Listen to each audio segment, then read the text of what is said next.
Hi ಎಲ್ಲರಿಗೂ ನಮಸ್ಕಾರ. SSLC ಪರೀಕ್ಷೆ 2 ಮೇ ನಿಮಗೆ ನಾಳೆ ಸೋಮವಾರ 18/5/2026 ದಿನಾಂಕದಂದು ಸೊ ಎಕ್ಸಾಮ್ 2 ಕನ್ನಡ ಎಕ್ಸಾಮ್ ಇರುತ್ತೆ.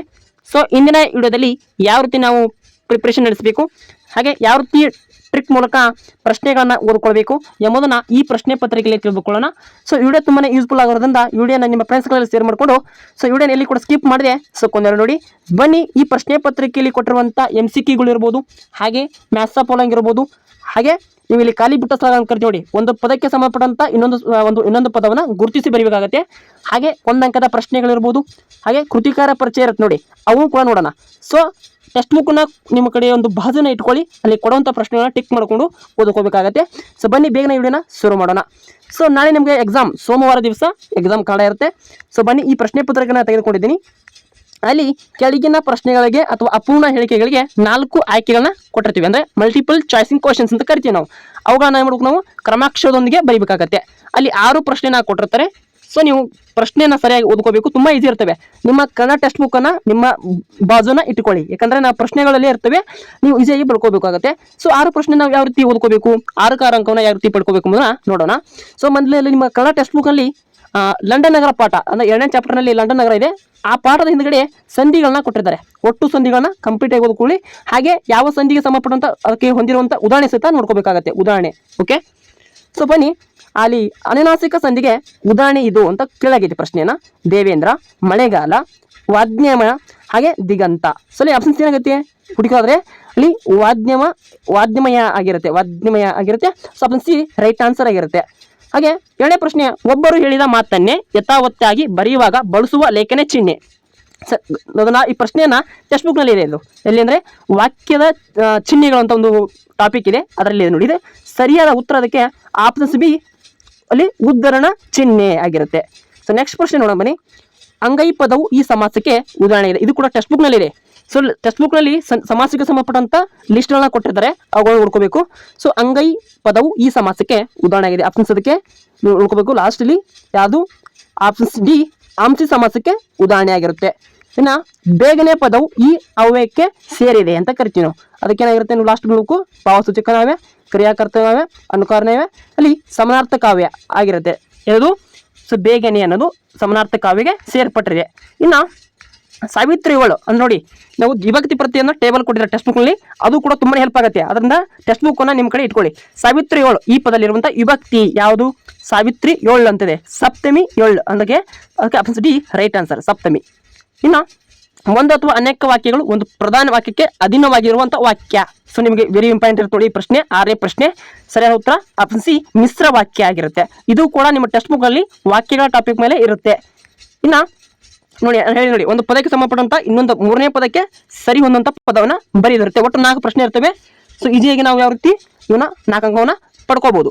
ಸೊ ಯಾವ ರೀತಿ ಅಂದರೆ ಹುಳ ಹುಪ್ಪಡಿ ಅಂತಿದೆ. ಸೊ ಹುಳ ಹುಪ್ಪಡಿ ಅದಕ್ಕೆ ಸಂಬಂಧಪಟ್ಟಂತ ಜೋಡಿ ನೋಡಿ ಆಯ್ತು. ತುತ್ತ ತುದಿ ಅನ್ನೋದೇನಾಗಿರುತ್ತೆ, ದಿರುಕ್ತಿ. ಸೊ ದೇರುಕ್ತಿ ಆಗಿರುತ್ತೆ. ಸೊ ನೆಕ್ಸ್ಟ್ ನದಿ ರೂಢಿನಾಮ, ವಿಜ್ಞಾನಿ ಅನ್ನೋದು ಅನ್ವರ್ಥ ನಾಮ. ಇನ್ನು ವೈಶಾಖ ಬೇಸಿಗೆ ಕುಟಾರ ಮೀನ್ಸ್ ಅನ್ನೋದು ಕೊಡ್ಲಿ ಆಗಿರುತ್ತೆ. ಮಾಡಲಿ ವಿದ್ಯಾರ್ಥಕ, ಮಾಡಿ ಅನ್ನು ಅದಕ್ಕೇನಾಗಿರ್ತೀವಿ, ಅದಕ್ಕೆ ಸಮಾರ್ಥಕ ಆಗಿರುತ್ತೆ. ಓಕೆ, ಅಷ್ಟು ನೋಡ್ಕೊಳ್ಳಿ. ಇನ್ನು ಒಂದಂಕದ ಪ್ರಶ್ನೆ, ಕೆಳಗಿನ ಪ್ರಶ್ನೆ ಒಂದು ವಾಕ್ಯದಲ್ಲಿ ಉತ್ತರಿಸುವ ಪ್ರಶ್ನೆಗೆ 7 ಪ್ರಶ್ನೆನ ಕೊಟ್ಟಿರ್ತಾರೆ. ಸೊ ನಾವಲ್ಲಿ 11ನೇ ಪ್ರಶ್ನೆ ನೋಡಿ. ಸೊ ಲಂಡನ್ನಿನ ಪೇಟೆಯಲ್ಲಿರುವಂಥ ಸ್ಟೇಷನರಿ ಅಂಗಡಿಯ ಹೆಸರೇನು ಅಂದರೆ ವೂಲ್ವರ್ತ್ ಎಂಬುದು ಆಗಿರುತ್ತೆ.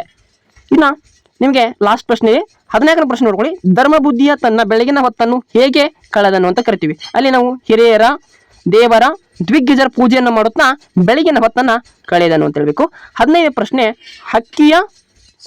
ಹಕ್ಕಿ ಯಾರನ್ನ ನೆತ್ತಿನ ಕುಕ್ಕಿದೆ ಅಂತ ಕರಿತೀವಿ. ಸಾರ್ವಭೌಮರ ನೆತ್ತಿನ ಕುಕ್ಕಿದೆ ಅಂತ ಹೇಳಬೇಕಾಗತ್ತೆ. ಇನ್ನು ದ್ರೋಣನು ಪರಶುರಾಮನ ಬಳಿಗೆ ಏಕೆ ಬಂದಂದ್ರೆ ಅಗರ್ವ ಅಥವಾ ಹಣವನ್ನು ಬೇಡಲು ಆತನ ಬಳಿಗೆ ಬರ್ತಾನೆ. 17ನೇ ಪ್ರಶ್ನೆ ನೋಡಿ. ಪೆರಿಯಾರ್ ಅವರು ಹುಟ್ಟು ಹಾಕಿದ ಸಂಘಟನೆ ಹೆಸರೇನು ಗೊತ್ತಿರೋಕೆ, ಅಲ್ಲಿ ಕಳಂ ಅಂತ ಅಂತಿದೆ. ಇನ್ನು ಕಳಂಗ್ ಅಂತ ಒಟ್ಟು ಇದೆ. ಸೊ ಪೆರಿಯಾರ್ ಅವರು ಹುಟ್ಟು ಹಾಕಿದಂಥ ಸಂಘಟನೆ ಆಗಿರುತ್ತೆ. ಇನ್ನು ಓಕೆ, ಕೆಳಗಿನ ಪ್ರಶ್ನೆಗಳಿಗೆ 3 ಅಥವಾ 4 ವಾಕ್ಯದಲ್ಲಿ ಉತ್ತರಿಸುವಂಥ ಪ್ರಶ್ನೆಗಳು. ಅಲ್ಲಿ ಲಕ್ಷ್ಮಣನ ಅಣ್ಣನನ್ನು ಹೇಗೆ ಸಂತೈಸಿದನು ಅಂತ ಪ್ರಶ್ನೆ ಇರುತ್ತೆ. ಸೊ ಬಿಟ್ಟರೆ ನಿಮಗೆ ದ್ರುಪದನು ದ್ರೋಣರಿಗೆ ಗರ್ವದಿಂದ ಹೇಳಿದ ಮಾತುಗಳು ಯಾವುವು ಅಂತ ಎಂಬುದು ಇಂಪಾರ್ಟೆಂಟ್ ಇರ್ತವೆ. ಬಿಟ್ರೆ ಭಗತ್ ಸಿಂಗ್ ಜಲಿಯನ್ ವಾಲಾಬಾಗ್ನಲ್ಲಿನ ಮಣ್ಣನ್ನು ಕುರಿತು ತನ್ನ ಸಹೋದರಿಗೆ ಏನೆಂದು ಹೇಳುತ್ತಾನೆ ಎಂಬುದು ಪ್ರಶ್ನೆ ಇದೆ. ಹಾಗೆ 26ನೇ ಪ್ರಶ್ನೆ, ವಸಂತ ಮುಖ ತೋರಲಿಲ್ಲ ಕವನದಲ್ಲಿ ಪ್ರಕೃತಿ ಸಂಭ್ರಮ ಹೇಗೆ ವ್ಯಕ್ತವಾಗಿದೆ ಎಂಬ ಪ್ರಶ್ನೆ ಇರುತ್ತವೆ. ಸೊ ನೆಕ್ಸ್ಟ್ ಬಂದ್ಬಿಟ್ರೆ ನಿಮಗೆ ಲೇಖಕರ ಪರಿಚಯ ಇರುತ್ತೆ. ಅಲ್ಲಿ 3 ಅಂಕ ಒಂದು ಪ್ರಶ್ನೆ ಇರುತ್ತೆ, 2 ಪ್ರಶ್ನೆನ ಬರೀಬೇಕಾಗತ್ತೆ. ಅಲ್ಲಿ ಜನ್ಮಸ್ಥಳ, ಕಾಲ, ಕೃತಿ ಮತ್ತು ಬಿರುದುಗಳನ್ನ ಕುರಿತು ಬರೀಬೇಕಾಗತ್ತೆ. 28ನೇ ಪ್ರಶ್ನೆ ಅಲ್ಲಿ ನಿಮಗೆ ಏನು ಕೇಳಂದ್ರೆ ಪುತಿನ ನರಸಿಂಹಾಚಾರ್ಯರ ಸಂಬಂಧಪಟ್ಟಂತೆ ಇದೆ. 29 ರನ್ ಅವರ ಒಂದು ಪರಿಚಯನ ಕೇಳಾಗಿರುತ್ತೆ. ಇನ್ನು ಕೆಳಗಿನ ಪದ್ಯ ಭಾಗವನ್ನು ಪ್ರಸ್ತಾರ ಹಾಕಿ ಗಣಾಯ ಭಾಗ ಮಾಡುವಂತ ಇರುತ್ತೆ. ಛಂದಸ್ಸನ್ನ ಹೆಸರಿಸಬೇಕಾಗತ್ತೆ. ಅದಕ್ಕೆ 3 ಅಂಕದ ಪ್ರಶ್ನೆ ಇರುತ್ತೆ. ಸೊ ಕೆಳಗಿನ ವಾಕ್ಯದಲ್ಲಿರುವಂಥ ಅಲಂಕಾರವನ್ನು ಹೆಸರಿಸಿ ಲಕ್ಷಣ ಬರೆದನ್ನು ಸಮಯಗೊಳಿಸಿದಿರುತ್ತೆ. ಮಗುವಿನ ಮುಖ ಚಂದ್ರನಂತೆ ಮನೋಹರವಾಗಿರುತ್ತೆ ಎಂಬ ಪ್ರಶ್ನೆನ ಕೇಳಾಗಿದ್ದು. ಇನ್ನು ಅಲ್ಲಿ 3 ಅಂಕದ ಪ್ರಶ್ನೆ ನಿಮಗೆ ಗಾದೆಯ ಮಾತುಗಳನ್ನ ಕೇಳಾಗಿದ್ದು 2 ಪ್ರಶ್ನೆನ ಕೇಳಾಗಿರುತ್ತೆ. ಸೊ ನೆಕ್ಸ್ಟ್ ಪ್ರಶ್ನೆಯಲ್ಲಿ ನಿಮಗೆ ಒಂದು ಸಂದರ್ಭ ಸ್ವಾರಸ್ಯವನ್ನು ಬರೆದಿರುತ್ತೆ. ಒಟ್ಟು 18 ಪ್ರಶ್ನೆಗಳನ್ನ ನೀವು ಮಾಡ್ಕೋಬಹುದು. ಸೊ ಅಲ್ಲಿ ಲಾಸ್ಟ್ ಪ್ರಶ್ನೆ ಅಂದರೆ ಕೆಳಗಿನ ಪದ್ಯ ಭಾಗವನ್ನು ಪೂರ್ಣಗೊಳಿಸಿರುತ್ತೆ. ಸೊ ನಿಮಗೆ ಅಲ್ಲಿ ಅಂದರೆ ಹಸೂರು ಪದ್ಯದ ಮೇಲೆ ಒಂದು ಪ್ರಶ್ನೆನ ಕೇಳಿರ್ತಾರೆ, ಅದಕ್ಕೆ 4 ಅಂಕವನ್ನು ಪಡ್ಕೋಬಹುದು. ಸೊ ನೆಕ್ಸ್ಟ್ ಪ್ರಶ್ನೆ ಅಂದರೆ ಇಲ್ಲಿ ಅದು ಕೂಡ ಹಸಿರಿನ ಒಂದು ಪಾಠದ ಮೇಲೆ ಕೆಳಗಿದೆ.